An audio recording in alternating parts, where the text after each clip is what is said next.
Odbornicí na podvodní masáže je paní Marie Brábníková. Dobrý den. Dobrý den. Paní Marie, na jaké typy poškození nebo poranění a rehabilitací se používají ty podvodní masáže? Podvodní masáže se používají na bederní páteř, bolesti bederní páteře nebo ramena, krční páteř. A musím to mít pochopitelně doporučené od vašeho odborného lékaře, že? Od pana doktora doporučení, dělají se buď 2krát týdně nebo 3krát týdně. Jak to provádíte, tu masáž?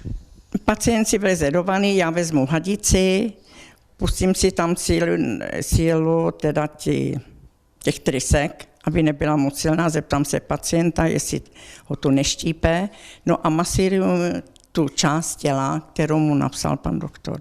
Jak je ta voda teplá nebo studená? Má se dávat 37 stupňů, ale některý ten pacient žádá třeba 39. Jak dlouho trvá ta jedna procedura? 15 minut trvá procedura. A kolikrát se musím přijít, aby ta pomoc byla už znatelná? Většinou teda píšou 6krát, ale může být i 10krát. Vy máte zkušenosti s tím, jak to pacientům pomáhá? Pomáhá jim to? Pomáhá, chválí si to a ta podvodní masáž je jako žádaná hodně.